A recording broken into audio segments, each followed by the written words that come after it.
The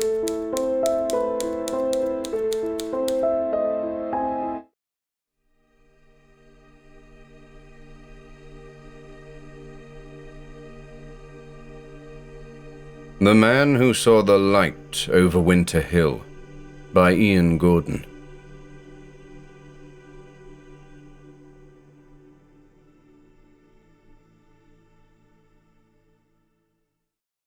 Nine. Monochrome Valley.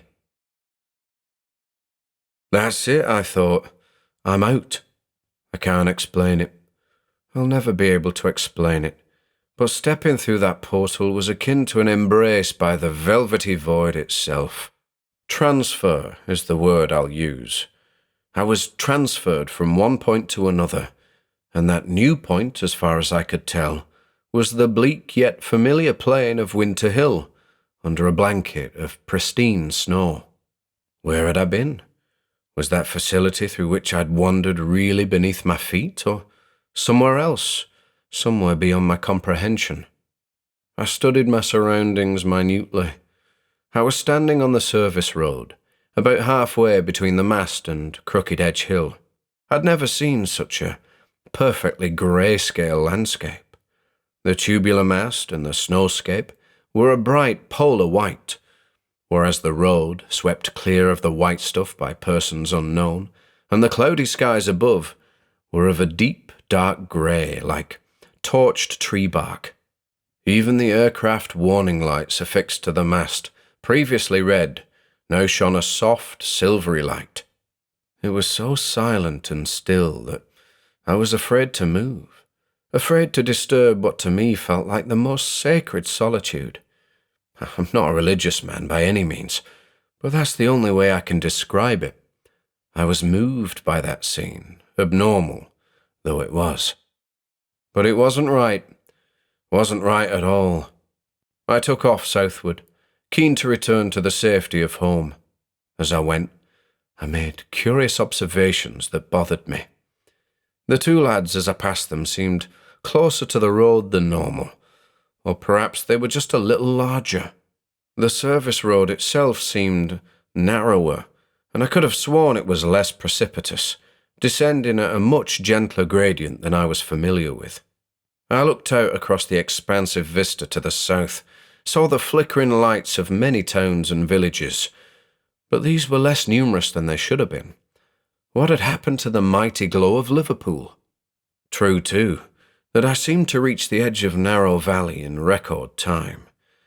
And though I couldn't put my finger on anything in particular, it seemed as though certain footpaths were that much tighter and certain streets that much shorter, like the distance between the village and Winter Hill had been truncated somehow.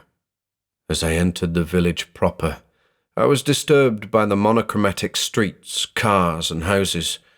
Had the world been inexplicably rendered in black and white, or had something happened to my vision? My muscles ached as I reached Chapel Lane, desperate now for those home comforts. I passed Justin's house next door and saw Jolly in the window. He too appeared to be made up of just one colour, but the grey boy didn't move. I didn't see his tail wag as it usually did when I passed by. I saw no sign of the constable's patrol car, nor did I see, and for this I was thankful, that grim Vento.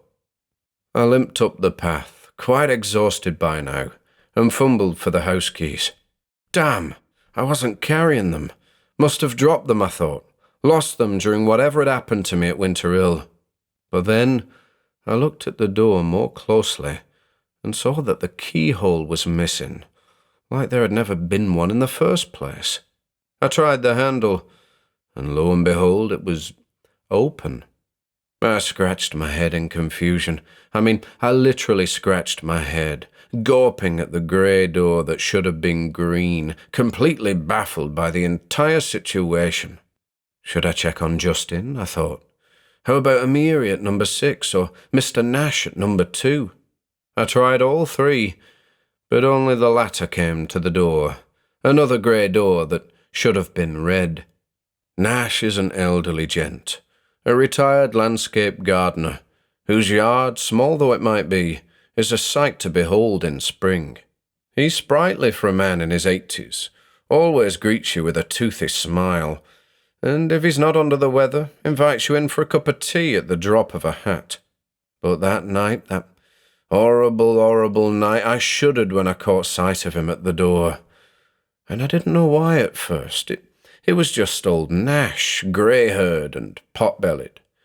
But the more I looked at him, the more I saw what was causing me trouble. It wasn't only his hair that was grey. It was his face, terribly ashen, like that of a mummified corpse. It was like an automaton stood there, awaiting instructions. I was about to open my mouth to speak when the old man opened his in that toothy smile I mentioned, revealing pearly white teeth. Perfect pearly white teeth, not the crumbling gnashes that usually dwelt there. And then he went to speak, but no words came out, just a low, gurgling exhalation like the death rattle of a crucified vampire. And then, still smiling, Nash just closed the door.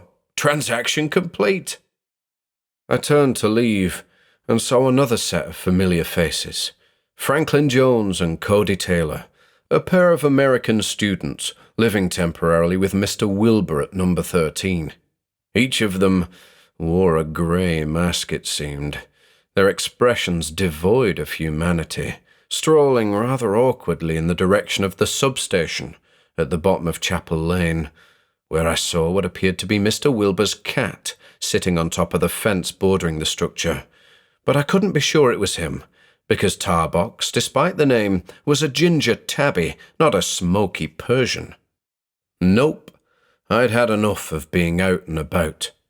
I hobbled back to number 7 and pushed the grey door open. I shuffled inside and bolted the door behind me. At least I had some means of locking up. But as I went around the house, navigating first the downstairs rooms, then the upstairs, I quickly realized that the grey place wasn't my home. Let's put aside the fact that everything within, from the furniture in the living room to the crockery in the kitchen, was black and white, and focus on the fact that, like the world outside, the house was smaller than it was supposed to be, lacking in the personal possessions that made it mine. The house was an impression of my home, just as the world outside was an impression, an incomplete impression at that. I tried to think about it, tried to focus on the problem at hand, but I was just too bloody tired. I'd never felt so wiped out in all my life. I just needed to lie down and sleep for 10 or 11 hours. I'd think about the weirdness later. I'd work it all out much later. I toppled onto the bed in the guest bedroom, a bed that was strangely firm and, of course, grey. And it didn't take long for me to drop off, knackered as I was. But my drifting mind was plagued by memories of recent events, the phone box and the calls, the police and the arrest, the various guises of my strange shadow. A thought lingered on my mind prior to oblivion, a thought concerning my double. Where the hell was he, anyway?